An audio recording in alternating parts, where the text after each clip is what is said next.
Hey, I'm David Adelsheim. The story of Adelsheim Vineyard began in 1971. That was the year that Ginny and I decided to risk our life savings on a piece of property in Oregon's North Willamette Valley.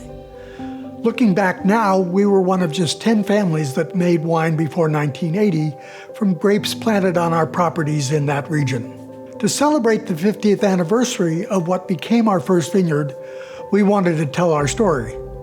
But we quickly realized that the only way to truly tell our story was to tell the stories of that entire first generation. Our winery team proposed an idea, a series of video conversations with the founders of those first 10 wineries and me. I loved it and set to work contacting my old friends. In each interview, we wanted to go beyond their widely known histories to discover who these people really were and what led them to build our uniquely collaborative, and at least from today's perspective, incredibly successful wine industry. This is our shared story.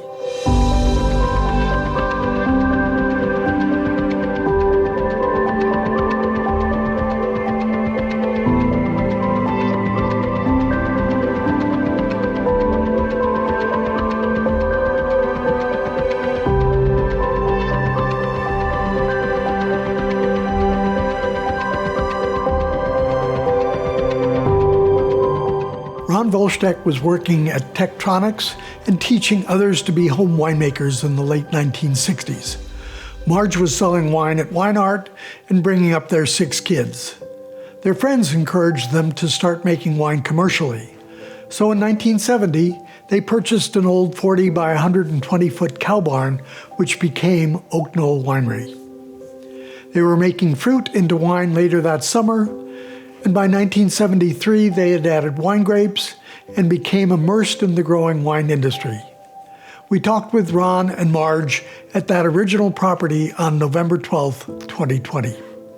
Ron, it's great to see you here. I haven't been in this winery in a long time, and it's great to be reminded of what humble beginnings we all had back in the days of the 1970s. I wanted to go back even before you had this building. You were making wine. What I want to know is, when you were growing up, did your family make wine? Well, I didn't know when I started making wine in the early 60s because we had a bumper crop in this big garden we have with all kinds of fruit and berries, etc. That after I started making wine, my dad said, "Did you know that your grandfather was a winemaker?" I said, "No, I did not know that." And my father was born in 1900 and in a little town west of Bordeaux, and my grandfather was a shoemaker.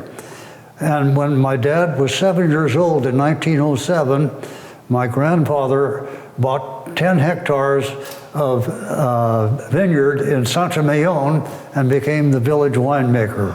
Wow. And he was the winemaker there until in 1914 they moved to Belgium to get away from the First World War. Yeah. So there must have been a gene that popped out in me from my grandfather. Once you were born and came on the scene, your father wasn't serving wine all the time? I mean... No, not at all. We very seldom had any alcohol at all in the house. So it was in the early 60s when I started making wine, it was a new deal. Did you grow up in the Hillsborough area? I was born and raised in Forest Grove, went to high school there, and then later went to the University of Portland for a couple of years before I went into the Army, and then got out of that and went to work for Tektronix. And with the training that you got from the Army, I presume. Yes, right. Yeah. Yes, I was a radio repairman in the Army. So you were at Tektronix, and there was some sort of an amateur wine club, or?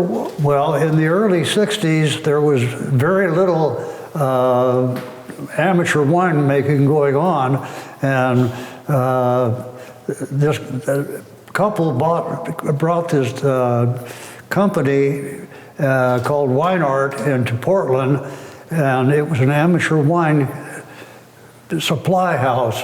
And Ann McCallum, the owner, called me and said, "Ron, you make great wine. Why don't we start a wine club?" So we did. The first meeting was held, I think it was in 1962 or 63. Wow. And we had a lot of people, that went through that wine club that later became part of the industry. Okay, like Dick Erath and Ron Johnson from Dion Vineyards, they were members of our club. Yeah. You made your first wine when you had a bumper crop in the garden. Yes. Of some sort of fruit, or it was a blackberry wine. Yes, and it turned out pretty good. And what year was that? Do you figure? I believe it was in 1962. 62. Yeah. And that was before WineArt and the McCallum thing. Yes, right. So you started. You made wine that was not disgusting. Yes. And well, we called it a low gag factor. What took you from that to Ann McCallum hiring you? Did you just make a little bit more and a little bit different wine every year for a while? I started experimenting about different wines, everything from any type of berry, blackberry, loganberry, even gooseberry, dandelion wine, rhubarb, just about anything that would. And you had gone to college to learn about all this, right? No, there was no college to learn that, believe me. When I started, I went to the library and found these books that were mainly from England, and I knew that you didn't use bread yeast to make wine, so there was definitely a learning process for me, and I experimented a lot with how to make fruit and berry wine, and because the berry wines have a higher acid and a lower sugar, so it takes a bit of amelioration and adding sugar to make the proper alcohol and make it a palatable product. Why were you doing this? Well, I was still working at Tektronix, so it was it was a hobby thing. And then in the late 60s, my neighbor also worked at Tektronix, and he said, "Ron, you make great wine. Why don't we start a winery?" I said, "Well, yeah, we could probably do that." So we started looking and found this building. It used to be called Burkhalter Dairy. It's an old dairy barn, a milking barn. It's 40 by 210 feet, well-insulated building. So we bought the building, and that's how Oak Knoll Winery started. And up to that point, you were making home wine, in essence, home wine, hobby yes. wine, yeah. And people that were tasting it were telling you, "This is good enough, you should be selling this." That's right. They said, "Yeah, can we buy a bottle?" I said, "No, you can't do that, because I would get busted by the feds in the state on that." So I gave away a lot of wine, though. So, and it's my understanding that so the WineArt Wine Club started before you bought this building. Is that right? Yes, definitely. And you needed a winery license at WineArt in order to do that club? As an amateur wine back in those days, yes, you needed a federal permit to make amateur wine. It was ridiculous in my estimation, but wow. I had to get this permit from the BATF saying that I was making amateur wine. I don't think it was very well enforced, but yeah. There wasn't a lot of tax dollars being That's lost. Right. There was no tax involved. You buy this 40 by 220 foot barn. Yeah. What made you think that this could be a winery? Well, we thought that it was, we looked at a lot of different properties, and this one had a building that the walls were hollow clay tile. We could insulate the ceiling, and it was just a well-built building. It took a lot of tearing out the old stanchions that they used to milk the cows in, and filling up the gutters with concrete, etc. And even the mangers were in concrete, so we covered those up to allow us to put barrels and tanks into the building. Yeah. So, as I get it, it's a very long building, and Yes. and the furthest away from here is where the grapes or the fruit was received. Fruit and grapes, yes. And then the middle third was kind of where tanks were and fermentation. Tank room, yeah. And then this is the barrel room. This is the barrel room, correct. And has this changed radically since the late 60s? Oh, yes, it has. It was all open. There was no walls at all. It was one long building, and we made a lot of mistakes in this building because we bought a lot of redwood tanks, which really were not good for this type of wine that we were making, especially the varietal wines, Pinot Noir, Chardonnay, etc. So those left. We bought stainless tanks. That's what we're using now. So You're making home wine from fruit and berry, then you're making commercial wine from fruit and berry. I mean, the first wine you made in 1970 yes. were from berries and fruits. Yes, right. Were yes. what was being grown in the area. Right, correct. We would contract or buy from local growers. They would bring it in the flats, and we would crush it, make the wine, yes. Was it in your mind that you would move from fruit and berry to vinifera grapes, or was that the furthest thing from your mind? No, absolutely. That was right. That was number one in my mind. As a matter of fact, my first wine that I made out of vinifera varietal wine was in 1971. A Zinfandel that we bought. We found this little vineyard just west of the Dalles. Yeah, very famous vineyard. Yeah. Right, Yeah. and we bought 5 tons of Zinfandel and made that wine. And our little wine press over in the other building, a small little wine press, was the only press we had. It took us about a day and a half to press that 5 tons out after it was fermented.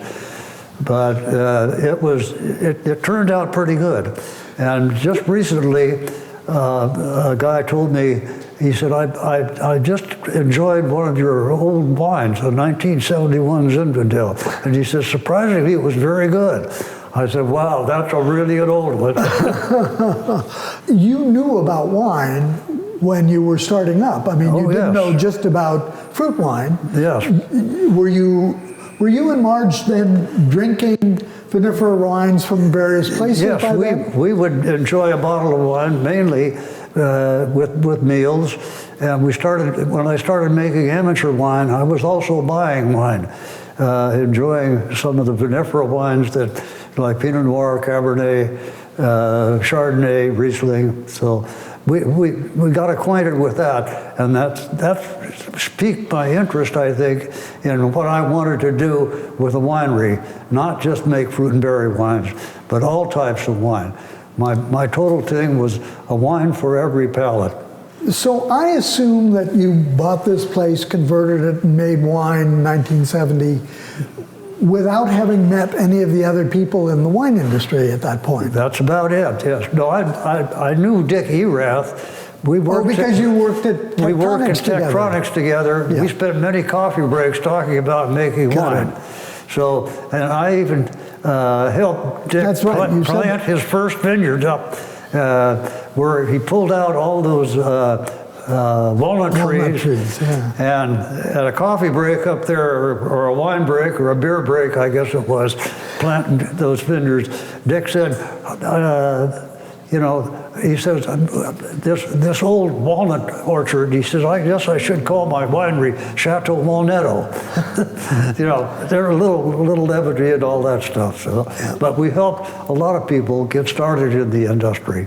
You obviously, at Tektronix, had the acquaintance with Dick Erath. There was the beginnings in the very late 60s of this group of vinifera people who were meeting and worrying about infected grapevines and other issues. When did you start being part of that organization? Right from the beginning, David. My house was kind of centrally located, so a lot of the meetings were held in my living room.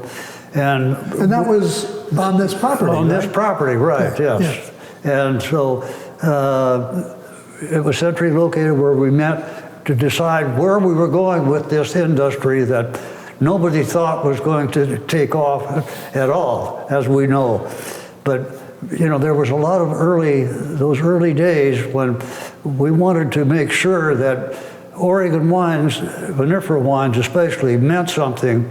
And we wanted to have an organization that we would think would promote not only the actual wine itself, but the research, and that would make the wines better.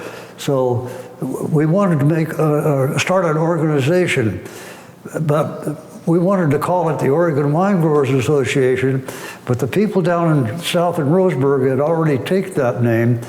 So we decided on a name called the Wine Growers Council of Oregon.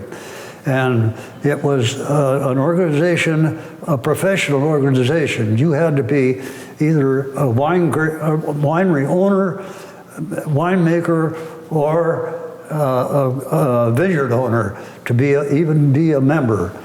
And they even said, well, Ron, you're that fruit and berry guy. I said, but I made that Zinfandel. They said, okay, you're in. But we also looked at other things like a commodity commission. We thought, well, this would be one way to get an organization going. We contacted Oregon State, and this guy named Jay Glatt was the guy that handled all of the commodity commissions. We met with him for about an hour down at Oregon State, and he determined that we didn't have enough tax revenue to even pay for the postage to start a commodity commission. So we gave up that idea. But later, we did so many good things as the Wine Growers Council of Oregon. We didn't know that we had such clout with like the legislature and the governor of Oregon, good old Vic Tia, really helped us a lot in like establishing the wine advisory board, taxing ourselves, also taxing people that was shipping wine into our state for the promotion and research that we needed to become an industry that we have come now. Yeah, I mean, the Table Wine Research Advisory Board was the result of us lobbying. It came into effect in 1977, and correct. You were obviously part of that. I know I was involved. I was the original member of the board, Wine Advisory Board. I spent 8 years on that board. Yeah. And I spent many more years on the board of the Wine Growers, or the Oregon Wine Growers Association. Yeah. So, you know, a lot of travel, a lot of expense, but that we bore together to build an industry that we're damn proud of living. Were there other members of the industry who you worked particularly closely with in those years, or was it kind of whoever was involved? I think it was pretty much involved with everybody. It was such a small industry that everybody knew everybody. But I think probably that I should give credit to a group of people that just had vineyards, like Ron Johnson at Dion Vineyards, Jerry Preston that started Amity Vineyards. I helped him plant vineyards up there too, my sons and I. And let's see, who else? There's Bob McRitchie. Oh yeah, no. Bill Barron. Some of these grape growers, they were just growing grapes. They were not thinking of starting a winery. So those are the people that kept me going. Ron Johnson, I bought every grape that he grew for about the first 25 years. And it was interesting because we never, I don't think we ever signed a contract with Dion Vineyards. It was a handshake, and a lot of the times we didn't even discuss price of what we were paying for the grapes until we tasted the wine to see what they were like. So that's the type of relationships that we had between a grower and a winery. And you've never, I mean, you planted a few grapes around this building, right? Not the greatest vineyard site, but almost everything that you've made has been from grapes that you purchased from other people. That's correct, yes. And were there some advantages, and were there any disadvantages to that? I think the advantage is that I could pick and choose where the grapes came from, and a lot of times I would not get committed to a vineyard until I tried maybe a ton of Pinot Noir or Chardonnay to see what kind of character that particular vineyard had. And throughout our early days, we always kept these individual vineyards separate to see what kind of character they were. And then the real art was then coming up with maybe one or two wines. As you know, the blending is just the art that can really make you or break you. You know? Right, right. So, but as far as a vineyard myself, no. When I started, I thought, I'm going to put all my effort into making the best wine that I can make. I'm going to buy the grapes and make the wine. And I feel that it's a full-time job, making and marketing wine. Let the vineyard grower do what he does, I'll do what I do. I know at the very beginning, once you bought this cow barn, you still needed to get it licensed. And Washington County had no idea what to do with you. Well, yes, I applied for my liquor license with the OLCC, and they said, well, first, fine, but you'll have to go through the county first to get their approval. So I went to the county, and they gave me the land use board, and they said, well, let's see, the only thing that we have that is even close to a winery is a brewery, and that has to be on an industrial property. I said, well, I'm sorry, but what I'm doing is taking an agricultural product, processing it for loose. It's like similar to like a prune dryer. A prune dryer takes his prunes, puts them through a dryer, and sells them. That's exactly what we were doing.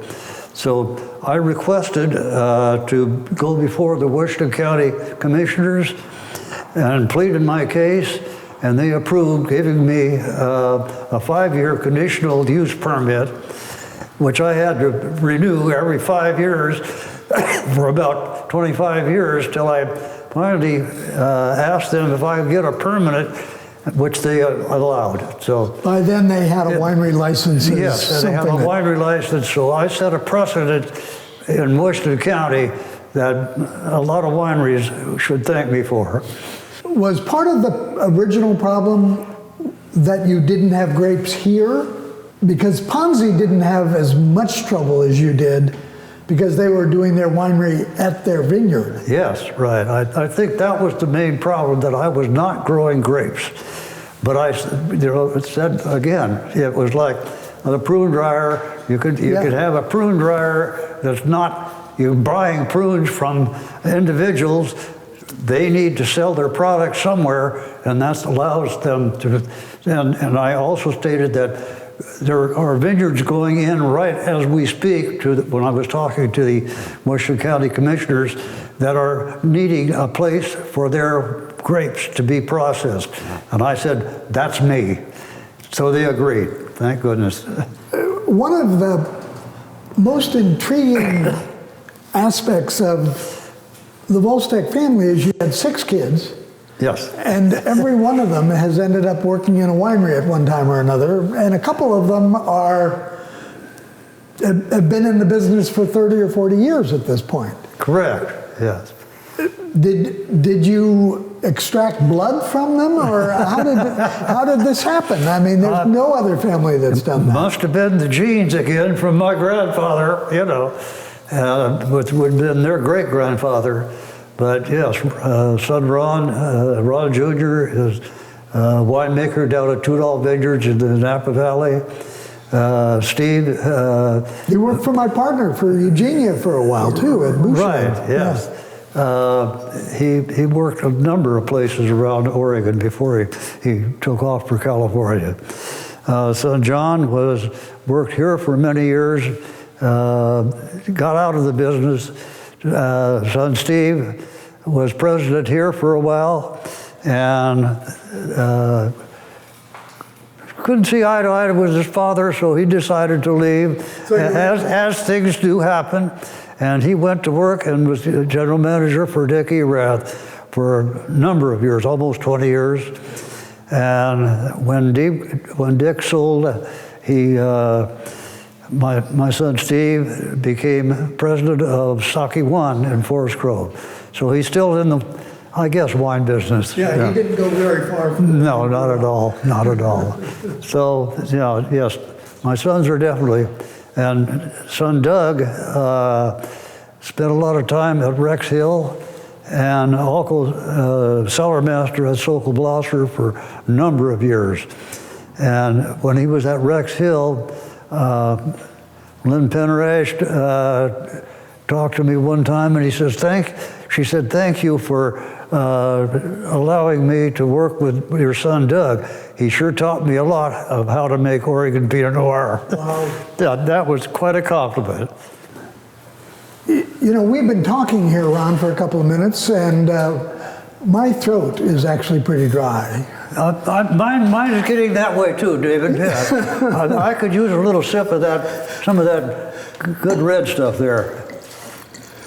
So when you started making vinifera wine, that was in 73, was it? 71 was the Zinfandel. Oh, when you made the Zinfandel, right. But my first Pinot Noir was in 73. That's right, yeah. Total disaster. We've all had those, haven't we? Oh, yeah. Yes. I got the grapes from a vineyard out of Sweet Home, Oregon. The vineyard was at 1,300 elevation. Oh, yeah. That'll get ripe sometime next year. That's exactly right. It made a nice rosé, if that. The 74 was our first vintage from Nyon Vineyards, and it was a lot better because it was come from about 1.5 miles down the road.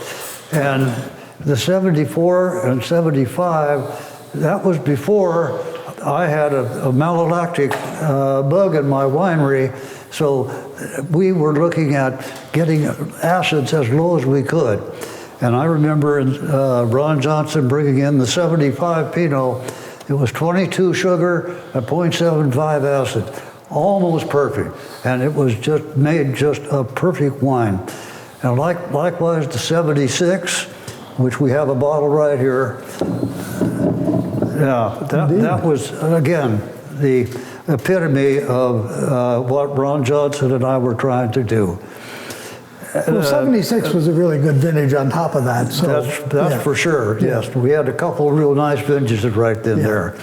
I think it was 77, I bought some used barrels they said from Lafitte Rothschild, but I don't know where they came from. But I got a malolactic bug in my winery that just won't quit. And ever since then, I've had no problem with making Pinot Noir, even though the acid's a little high, so we can mellow it with the malolactic ferment, yes. Well, this isn't doing any good in the glass. I know. Here's to us, David. Yeah, You betcha. indeed, Ron.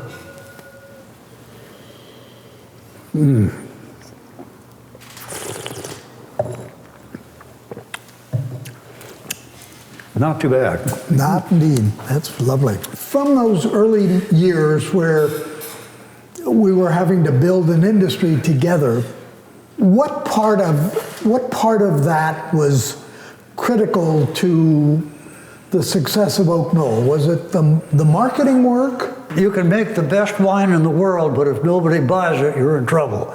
So marketing is really, really very important. Those early days, when I was doing my marketing myself, I would go out and contact wine shops, small grocery stores, etc., and take their orders and load up my truck. I'd call them on Monday, take their order, load up my pickup, and deliver it myself. I was marketing, winemaker marketing, a little bit of everything at those days. So that's how we got things going. In the late 70s, early 80s, I contacted Safeway, and they were very interested in my fruit wines, and that's really what got us going. We would bring pallets of raspberry, loganberry, blackberry to their stores and put it in all their stores in the state. That's what got Oak Knoll going.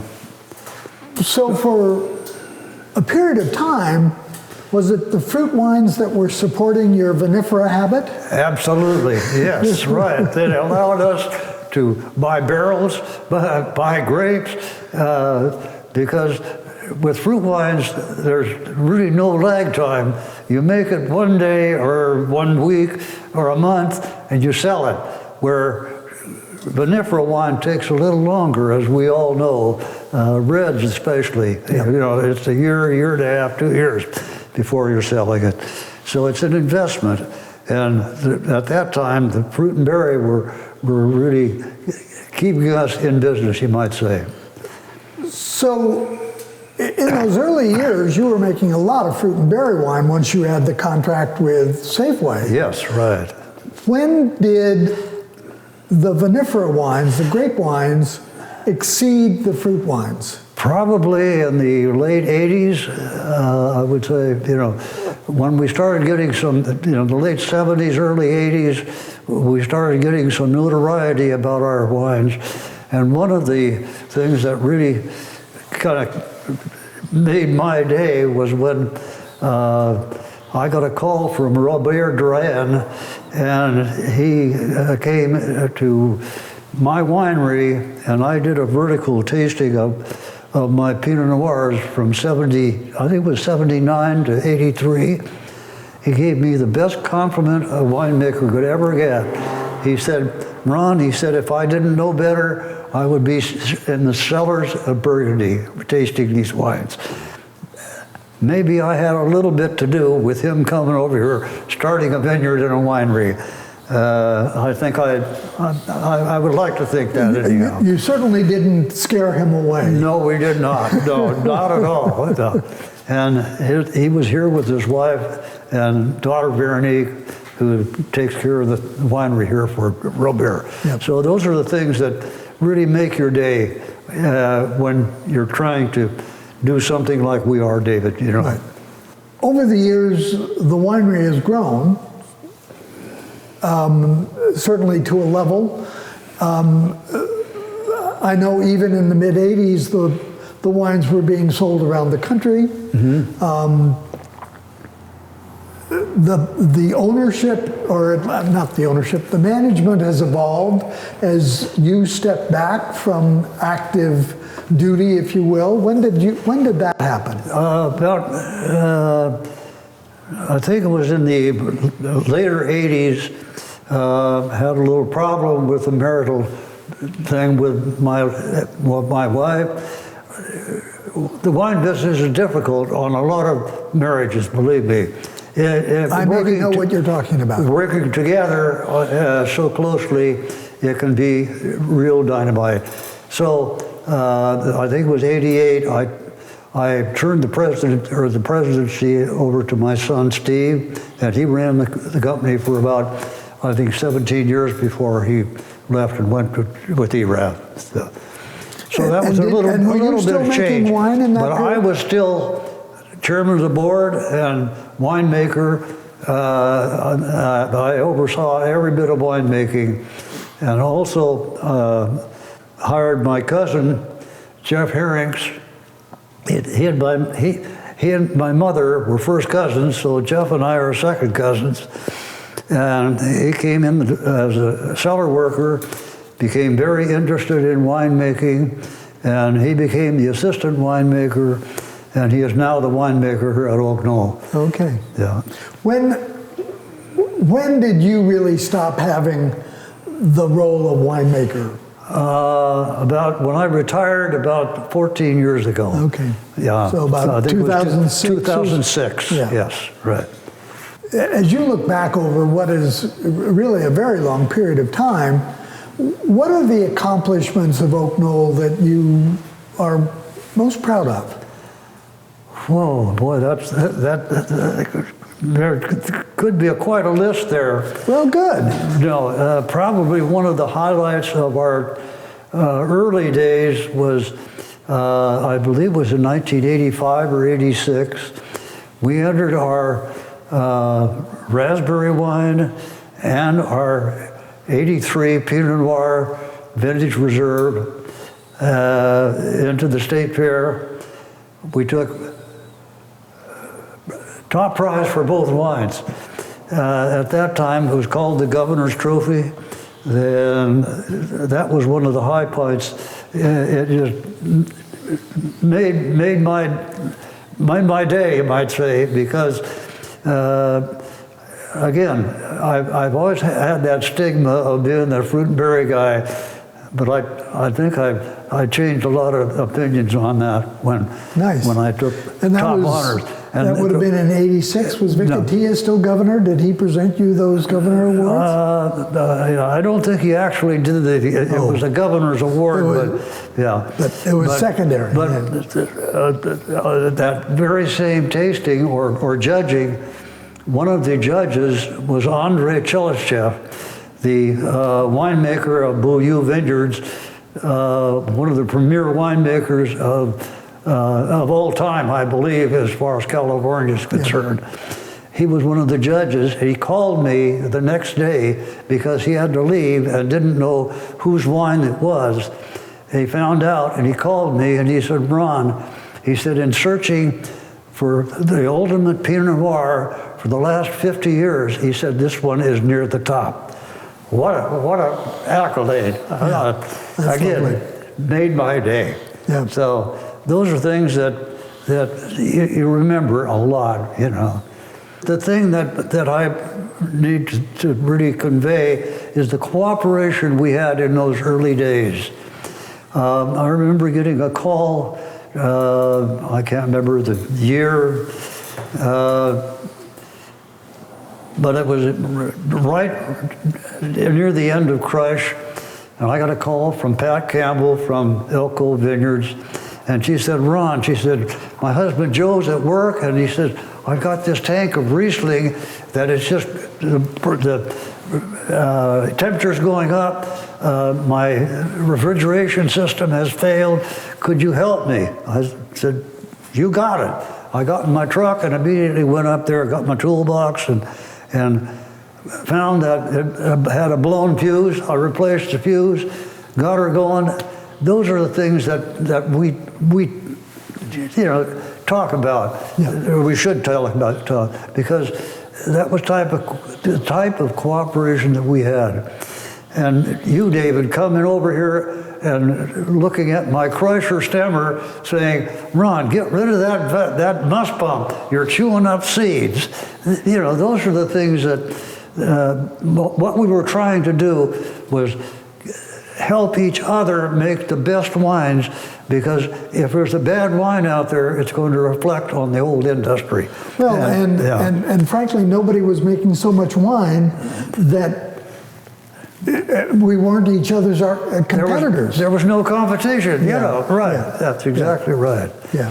Yeah. So it was a trying time, but a great time to see the thing grow like it has. It's just mind-boggling. Yeah. As you look back on the 70s and 80s, did you see a regionalization in Washington County as compared to Yamhill County?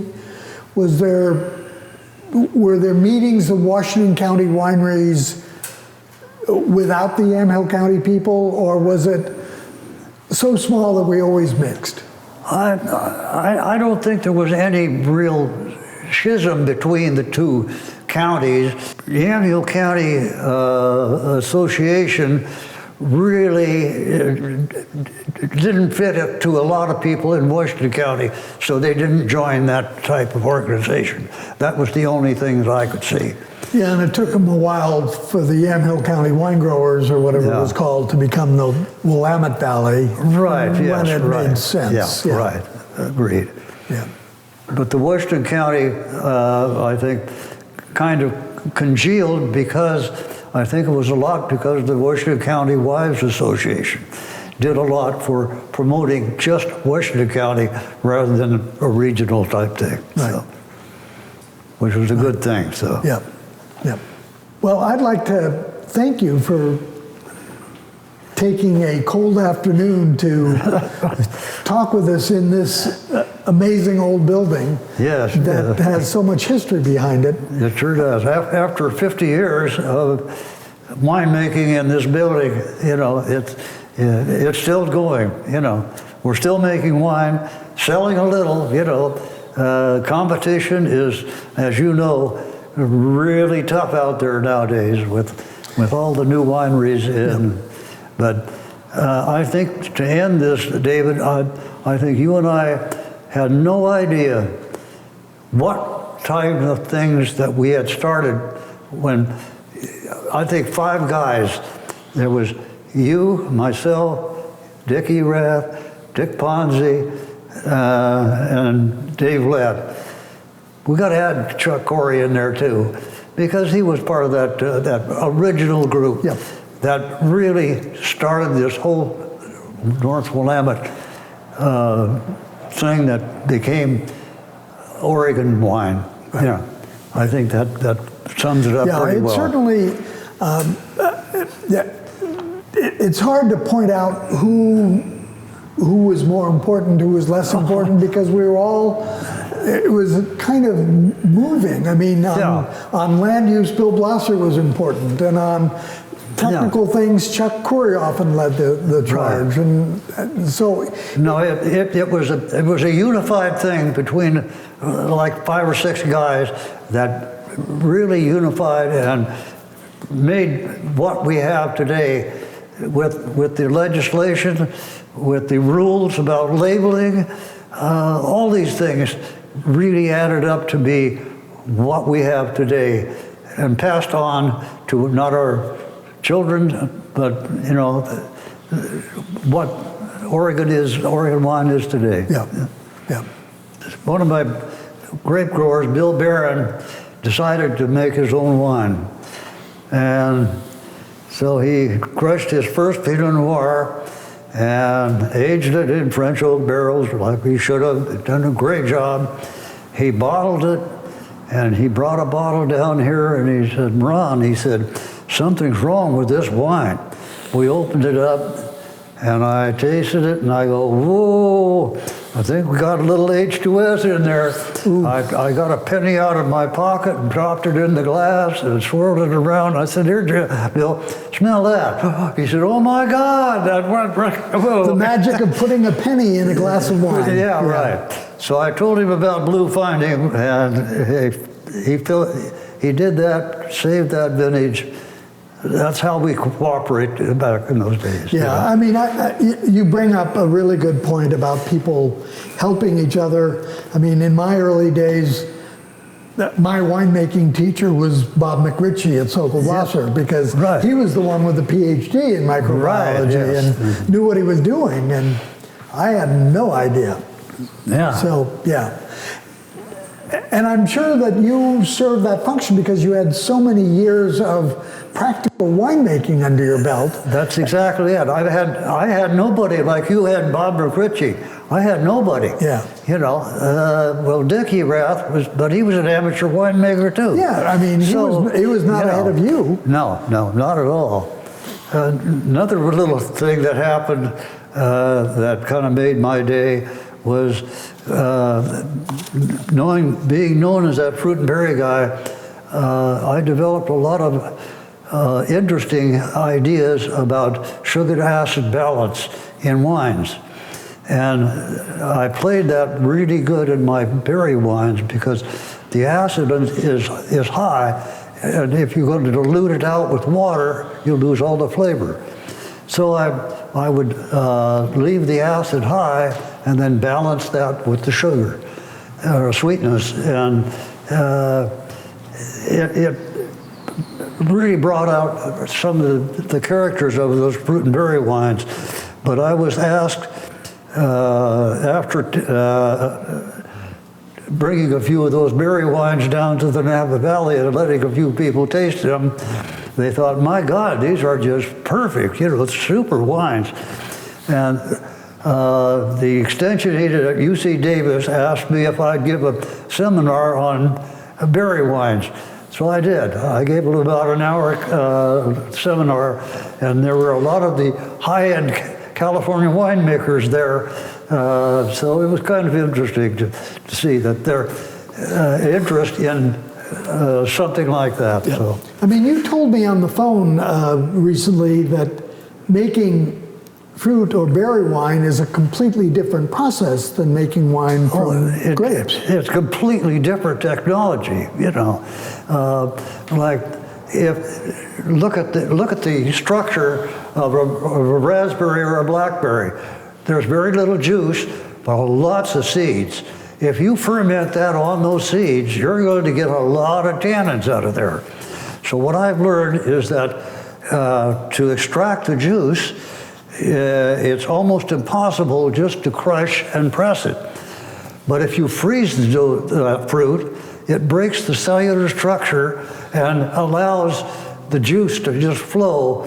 And we use rice hulls as a press aid to allow us to get the juice out without getting too much contact with those seeds, making a big difference in the final product. Yeah. Wow. So those are just little nuances that I've learned through trial and error, you might say. So it's very interesting. Did you ever freeze grapes? No. But there are some grapes with enough tannin problem that I wonder if you should do that. Yeah, maybe that's true. But there's usually not too much problem getting grapes to give up their juice. Not like, if you ever try to press rhubarb, but freezing it just mushes out and the juice comes out. But the other deal with that is that there's a little color in the skins. It gives a little color to the juice. So I've made a lot of rhubarb wine too. So it's been a real interesting winemaking career for me, for many different reasons, I guess you'd call it. Not just vinifera, but all the rest of the other ones too. So. I mean, in the vinifera world, in the grape world, you had all these other people in the wine industry who you could talk to, who you could help with marketing ideas and support research together. Did that exist in the fruit and berry world too? Because there were a number of other wineries making fruit and berry wine when you started. Somewhat, but not nearly like the vinifera guys, I might call it, I'd say. No, it was pretty much everybody that were making fruit and berry wines were set in their ways. I'm going to do it my way. I got my recipe. That's going to way it is. And so, it was pretty. It's an interesting dichotomy. I wonder why that was. But right. No, there was very little cooperation in that. Yeah. Not like the vinifera guys, which Thank God I was one of them. No, that's right. Yeah. Anything else on your list? I think that pretty well covers it, David. Okay. Super. It's been I was handed this list here of Willamette Valley 2017 Pinot Noir. Got a bunch of medals here for my I should say our Willamette Valley Pinot Noir. The last one is the Oregon Wine Competition. I got a gold medal on that sucker. So a couple, San Francisco Chronicle got a silver, and the Sunset International Wine Competition also got a silver. So there's some interesting stories about wine competitions. One of them that's kind of interesting, Harvey Schaefer from Schaefer Vineyard Cellars good buddy of mine, went to a lot of seminars together, etc. He was a grape grower and decided to make wine. And in '79, he was going to make his own wine, but he just finished building his winery. He was painting the inside, fell off the ladder, broke his leg. And so he called me and he said, "Ron," he said, "would you make my Pinot Noir for me?" I said, "Sure, really. Why not? Why not, Harvey?" So he brought his grapes over, and along with 10 Allier barrels, French oak barrels, brand new, we made the wine, put it in the new French oak. After about 10 months, Harvey came over and we tasted that wine, and my God, the oak was just overbearing, as you would know. I had about the same amount of Pinot Noir, so we did a blend, 50-50. He said, "Boy, that's really a nice wine." So we did the blend, and I even bottled the wine here. We split the wine, and I think a year later or so, we both entered that in the Oregon State Fair. I got a gold medal, he got a silver.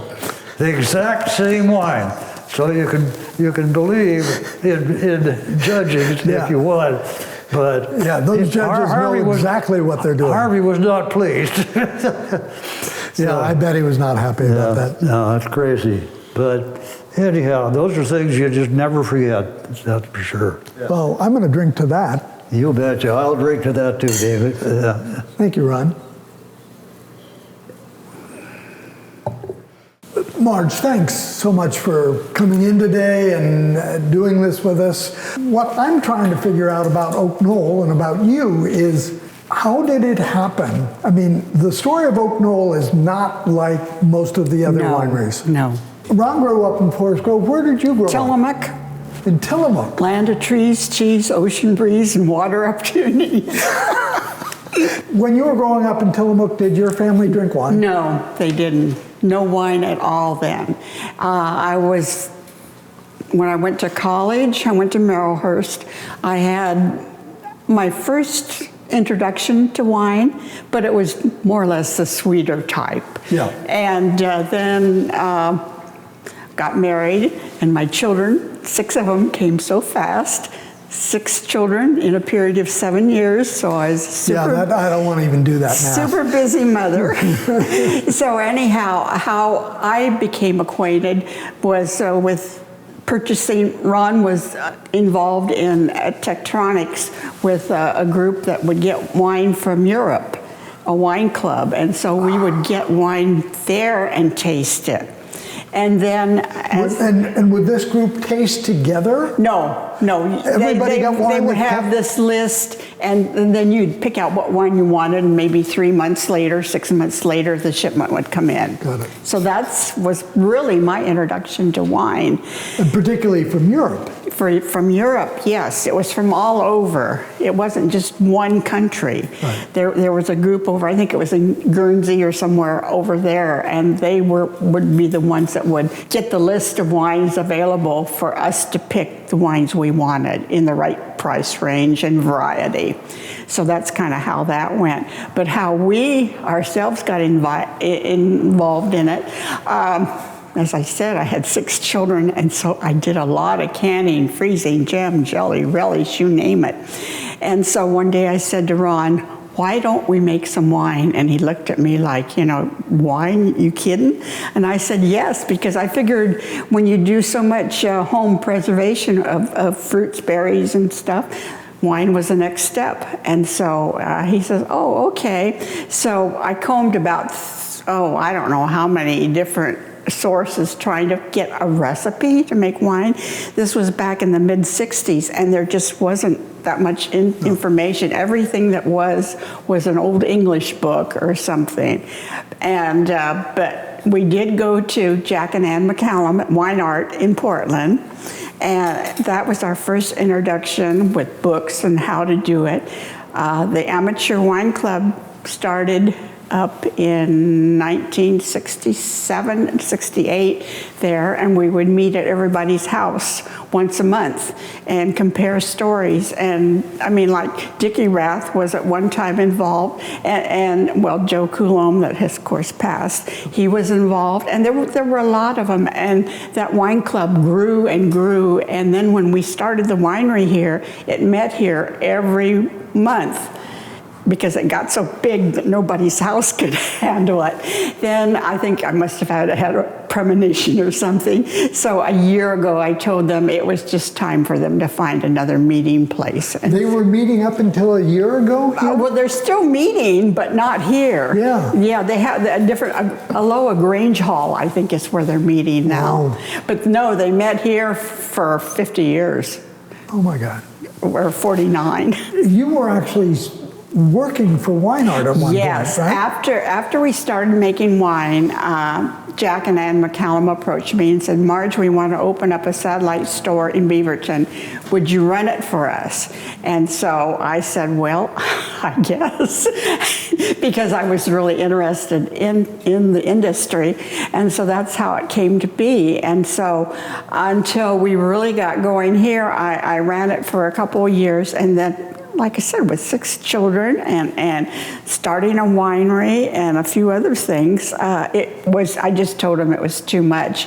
But during that time, they convinced, Ron taught a class for Portland Community College for 1 year. And then he looked at me and he says, this is not my cup of tea. And so I took over and I taught for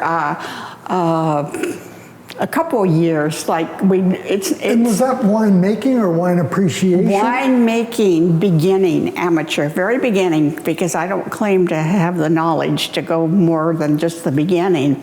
And so it would through Portland Community College, and it would be at Beaverton, Sunset, and Hillsborough high schools. And so I did that until it just got, there's only so many hours in a day, so. Is it fair to say that a number of the people that are in the industry today, in essence, came through Oak Knoll or through you? Through the amateur wine club, Yeah. yes. It was Westside Wine Club. Now they changed their name to Portland Wine Club. Yes, like Raptor Ridge and Erath and Coulombe and who else? Oh, there were just so many. Yeah. Too many. I don't want to leave anybody out. Not really. So I think I better stop. But no, a lot of them that were members here at one time or another. The women involved with the wineries in Washington County became a power to be reckoned with. I mean, you had your own ideas, your own spirit, your own drive. What brought you together as this little group of, 5, 8? Well, first of all, I look back, since I talked to you originally, there were 4 of us, first of all, and then two or three more. It was Nancy Ponzi, myself, Virginia Fuller, and Betty Coulombe. That was the first 4. Wow. And then Pat Mulhausen joined us, Corinne Gross joined us, and Linda Schaefer was here briefly. So that was the beginning. When the 4 of you started meeting, what were you talking about? What was your thinking? What was... Okay, we figured, if you got more than one person together, you had more manpower to speak, or woman power. And so we thought, how do we draw people out? And so over the years, there's a couple ways we did. We started the first barrel tasting, the theme of it being taste of wine before its time. And so When do you think that started? I have a picture that I showed earlier. Yeah. That was 1981 was when we did that. But I think we started meeting in the late 70s. I'm not sure of the date. I mean, it's a long time ago.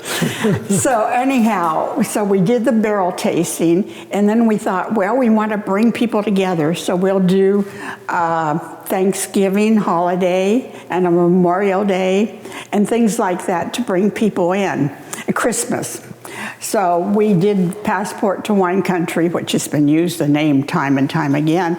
We would have a passport, and if they'd go to 4 wineries and have their passports stamped, they would get, we did cork ornaments with our different emblems on there for our Christmas trees. So that's one way we did. And then we worked with the county trying to get a little more publicity from them. I was very, very active in the Hillsborough Chamber of Commerce and the Convention and Visitor Bureau of Washington County. And we worked together to, first of all, get our road paved here. It was paved in 1991 because so many people, tourists would come, and they didn't want to get their car dirty or dusty. And I don't know how many people would come and say, how come all the Oregon wineries are on these roads, dusty roads? And so that was that story. Then another thing we worked on was to get signage, because back then you just could not, if you put up a sign, the county would take it down. And so we were able to get our blue signs, highway signs. And so we just kind of worked together cooperatively, and then would have tastings together. And so we grew as a group. As I've talked to people in Yamhill and Washington County, I realized that Washington County wineries were really looking at Portland as a market. And for whatever reasons, over Shayla Mountain on the other side in Yamhill County, yes, of course, we were thinking about it, but it was not so imminent, was not so immediate. And we were focused a little more out of state and whatever. But you guys invented, on this side, you invented consumer direct, tasting rooms, people... Tasting rooms. Our first tasting room was actually right here. That office right there. Well, it's more or less, yes. Yeah. And so, definitely. And then, of course, when we put the other building on, we were able to expand it and do it. But our idea was never to impress the whole world. We wanted to be a local, friendly, welcoming winery to everybody. And so hopefully that's what we've succeeded over the years. What kinds of things have you done to make that statement to the community? Well, as I mentioned a little bit earlier, I was so involved after Ron and I were divorced. Steve, my son Steve, told me, he says, Mom, you go join the Hillsborough Chamber of Commerce, get involved there. And I did, and I served on so many committees there. And it was with Shirley Huffman, who was our former mayor of Hillsborough. She was very, very helpful to get the word out. And every time they would have groups, people come in, they'd promote the wine, primarily us, because there weren't that many wineries in the Hillsborough area.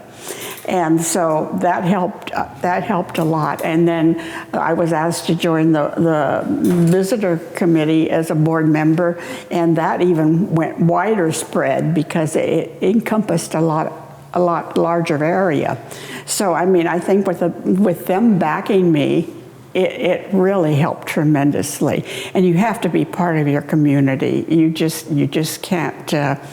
Well, you expand your ability to reach people by doing so. Yes. Yeah. And I'd have so many tourist groups come in, like groups from Japan, and they'd send them out here. Up until about, a year and a half ago, I did all the tours here at the winery. And I would work the tasting room and pour for our events, like the wine club that we started, the Knoll Wine Club. I would pour at that. But then lately, and now with all the problems that are going on nationwide, I guess I'm officially retired. Although it just kind of breaks my heart, because when you have 50 years behind you and you know, and your children grew up in this. Well, you're a walking history book to begin with. Well, everybody says I should write a book. No, I'm not a writer, and I don't plan on doing that. Well, you did bring some visual aids. I did. Tell us about the bottles, and there's something that I'm dying to try, but tell us about them first. Well, this was our very first label, and this poor pathetic bottle, it's a 74 Pinot Noir. It's one of the first Pinots, and I'm not sure that it came from Dion Vineyard, but it might have, because Ron... I think that's what Ron said. I think so, but this was our very first label, and it so happened that my sister-in-law and my brother designed it. So, I mean, this was really keeping it in the family. Well, and everybody was broke, so we couldn't afford real designers, right? That's it. And back then, we really didn't know what was going on. Yeah. And then we moved on to, I think, this label, and then this label, and then, no, this label. Yep. Which that came, I mean, that was the really classic label in the 80s. Yeah. And going maybe into just the 90s. But you've got to advance. I mean, you can't stay in the background forever. Yeah. So, anyhow. But I did open, to make sure it was still drinkable and not vinegar, our 1980 Pinot Noir that won the Governor's Trophy at the Oregon State Fair. In fact, that year we won both Governor's Trophies, the one for the fruit and berry and the one for the vinifera grape, and that was quite the day. Yeah. Yes, and so, yeah, I think Ron probably covered. Well, he talked a little bit about it, but he didn't bring a bottle that we could try. That's because he didn't hold on like I did. He drank it. That's a nice way of saying it. You better cut that. So you go ahead and try it and tell me what you think. I opened it, probably about... Well, it smells... Remember, 40 years. No kidding. Mm-hmm. Here's to you. Cheers. Thanks for bringing... 50 Thanks years. for opening that. That's crazy. Oh, well, like I said, Steve and I opened one a couple of weeks ago just to find out what it tasted like. And I might say Steve is one of my sons. I have 5 sons and a daughter. Son Ron is a winemaker down at Knoll Winery in California.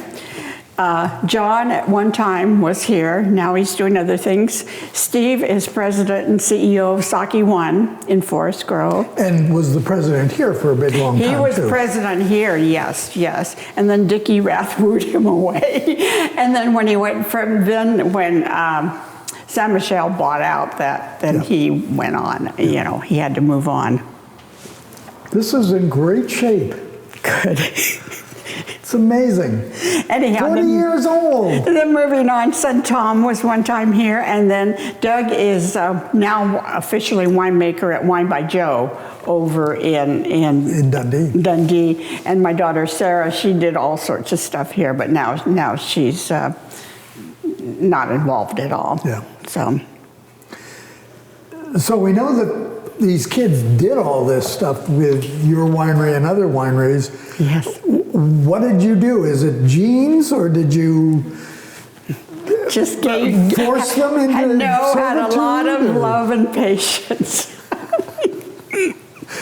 So you didn't tell them that that's No. what they had to do in life? Oh, only when we first started. You should see them hand labeling each bottle. That was pretty good.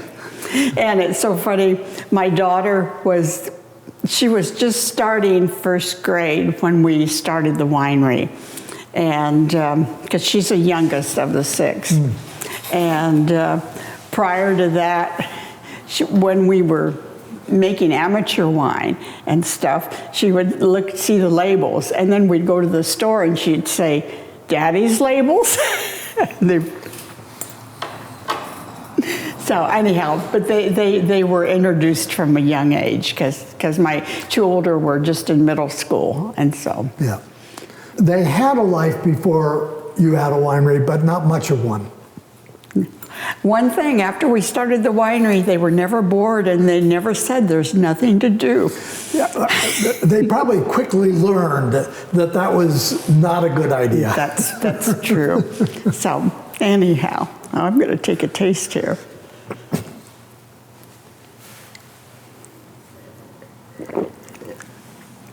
That's amazing for 40 years. Yeah, yeah, yeah. That's incredible. I mean, you can tell it's old, but it's not over the hill. Well, I'm telling you, I was really had my fingers crossed, holding my breath when that first bottle was open. And it's so funny, this cork here. Oh, I just broke it. Anyhow, Steve had a hard time getting the cork out, so that's why I opened it prior to bringing it, because I could just see it crumbling. And like I said, I just yeah, they're pretty fragile at that age. Yeah, at that age. Yeah. And I took one sip. He said, "Here, Mom, try it." I took one sip, and I said, "Steve, that's not bad." And so then he tried it. So, yeah. Oak Knoll's founding and early direction was so tied to fruit and berry wine. Did that cause any problems or friction with the other wineries in Washington County, or? They just didn't know how to handle us. But there were in the early days, not in Washington County, but there were, I guess at least 6 or so other ones. Oh yeah. We had a fruit and berry committee that would meet here too, periodically, like Paul Salone from Salone. Oh, from Astoria. Yeah, and Honeywood and the Wasson brothers. The reason we did that was because we wanted to make wine and we didn't have grapes available. We had planted grapes, but we're too low. We don't have the good air and frost drainage and everything. We used to have Pinot Noirs up here where they park sometimes now, and they just didn't do good. So we figured, okay, we got to wait till the grapes come into production and then purchase them from other people, and that's what we have done. Yeah. So. No, and it seems to have made sense. Do you ever, over the years, did you ever wish that you had your own estate vineyard? It would have been nice to, yes. But that would have involved so much more. And I know all of you wineries that have large vineyards and everything, you run the risk. Is it a good year? Is it a bad year? Are the birds going to come in? Are the rains going to come early? Or going to have the year of the green tomatoes, so to speak, when it comes to grapes? And so all that, this way, we kind of had a known product coming in that we didn't have to worry about, plus the manpower. That was a big thing too, and the expense. And the fruit and berry wines, definitely. Of course, we no longer make fruit and berry wines. We phased it out. Oh, really? Yeah. The last one to go was our raspberry, our Framboesa, but the berries got too spendy and everything, and we wanted to concentrate on the grapes. When was that? The last 2 years, I think the raspberry was the Framboesa, the last to go. Prior to that, we had a Marionberry. Back in the early days, when we were making all sorts of fruit and berry wines, we made gooseberry and red currant and rhubarb and things like that in addition to the berry wines. And some of the doctors in Hillsborough got wind that we were making, with a second label, a gooseberry wine, the Gros Blanc. And so all their friends did not know it was made from gooseberries. They assumed it was a white wine because it sounded like it was a French wine or something. And that was a hit for a while for a lot of them from the common gooseberry. The evolution of the wine business over the time that you've been part of it, how much of it was a surprise to you? Well, I think when we got into it, we had no idea what was going. And then when you deal with the OLCC and the feds, I mean, they are so strict with their guidelines and everything, from the reports that you have to file, plus the label approval and all those things. We just didn't realize. Another thing with the local county, when we bought this property, it is zoned agricultural, so we had to get a variance so we could continue, even though we're using agricultural products here, And so we do have a lifetime variance on that. We had to go before the commissioners, I guess it was, to get that done. But I think when we started out, going from a home amateur one to a commercial, it's a big change, and you just don't know what to expect. And back in those days, we delivered a lot of the wine ourselves. We went to the different wine shops and stores, and I know that we were in Safeway at that time, and we'd take cases to the distribution center, and they in turn would move it on. Around the state. Move it around the state, yes. But then as time went on, and I know that I think most everybody has had the same problem, the bigger distributors gobbled up the smaller ones, and then the middle-sized ones, the larger companies came in, and they just don't have the interest and the time or desire to help the little guys. Yeah. What would you, looking back over this longer period, what would you see as the contributions that specifically Oak Knoll made to the industry?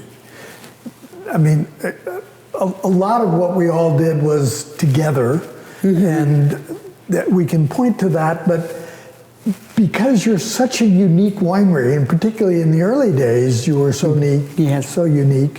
What did Oak Knoll allow the wine industry to become because you had done it first? Well, I think we put our heart and soul into this, and we were determined, and the winery became like another family. And then the winemakers that we associated with in the early days, everybody, if somebody needed something, your neighbor would be quick to, fill in and help you out. Because I know we crushed grapes for a few other wineries that were just starting because their press wasn't the right kind and this and that. And so as far as contribution, it's promoting the wine industry altogether, I think, because there wasn't one to begin with when we started, absolutely none. Yep. So I think that's a big thing. And as I mentioned earlier, being part of the community, because the community embraced us and they were so good to us. One of the things that has struck me is that what you called the 4 women and the 6 women from Washington County wineries, you worked together from the beginning.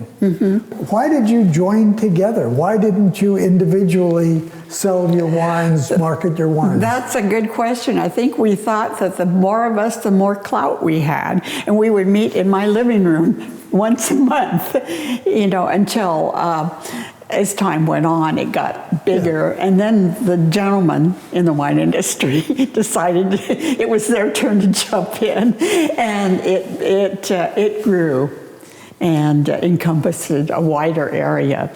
And so I think in a very real way, you were demonstrating in the marketing world how collaboration worked. It does. Yeah. It's a pretty unique contribution that those 4 and then 6 women really added to it, to the whole industry. Yes, I think we all had a common goal, and that was to promote our wines and Washington County wines at that point. So it's been an interesting 50 years. With the Washington County Winery Association, it was just joining together to not only be friends, but promote the local wines. And I think that was it. And do something to draw the public in so they would be aware that we existed, starting with the barrel tasting and then going on to the passport and the cork wine ornaments and things like that. It's so funny. We had our first birthday celebration for our 10-year anniversary, and that was the day Mount St. Helens blew. Oh, wow. So we had one heck of a big birthday candle go off. And it's so funny, back then one of the Bushes was running for, I can't remember which one, but Jeb Bush was supposed to come here, and NBC was supposed to follow him.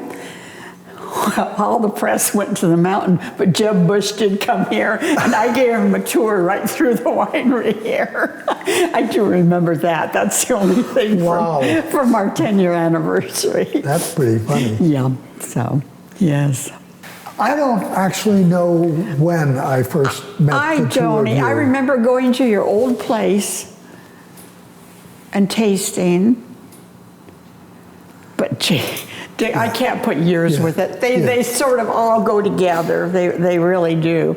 Well, and I think, I mean, we were certainly thrown together at the Wine Growers Council of Oregon meetings, at the all that, Tiger. and then tastings. And I remember going down to Roseburg, the greatest of the grape, every year. We do that. Go up to the Northwest Enological, judging in Seattle, and going over to Tri-Cities for, I can't think of the name of the, whatever the Tri-City. Some sort of a wine competition. Exactly. Yeah. So, but people say, would you do it again? Well, I guess yes, but I think we'd be a little bit more knowledgeable second time around.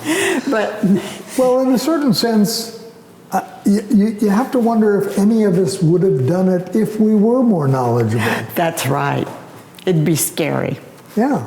Yes, very scary. I mean, particularly today, entering in today is such. And the price of everything, you just couldn't afford it. Right. No. So. And the idea of sort of financing everything out of cash flow and just barely making it on all fronts. It definitely was. I mean, minimum rate. How long did Ron or you work outside the winery after the winery was started? Well, I worked for about, maybe a year. Ron worked for about 2, because he was at Tektronix. He worked for about 2 years there.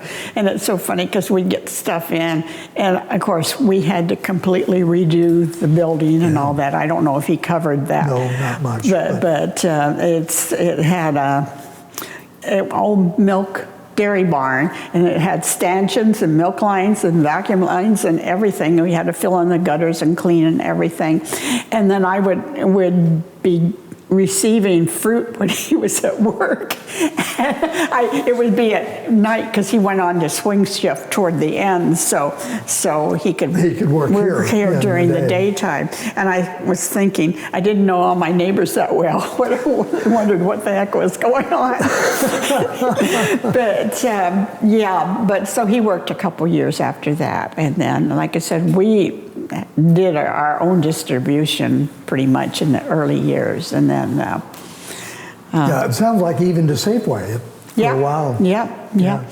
And then it's so funny because Al Giusti was really big in the distributing business back then. He was the biggest distributor then. Yes, and all of a sudden people were saying, just let Knoll have this space. Well, he wooed us, and we ended up going with him, and of course then it passed hands several times after that. And then, as I mentioned earlier, the wine industry, I mean, the different distributors became less and less. Yeah, the number of distributors. So, but 3 of my sons are still involved in winemaking, which is good. My nephew is too. You know Matt Vuylsteke? Yeah, Matt is my nephew. And I'm trying to think if there's any, but that's all the Vuylstekes that are. Well, thank you for taking the time today. Thank you so much for opening this 1980. What a real treat. I'm so thankful that you were willing to be part of this and receive us here. Thanks, Marj. Oh, you're welcome. My pleasure. Like I said, I hope everything went okay. Well, we'll see. I don't have canned speeches. When I would give all the tours, I never knew what I was going to say, and you kind of geared it to what type of person, people there were, and stuff like that. So, I mean, it's just trying to remember and.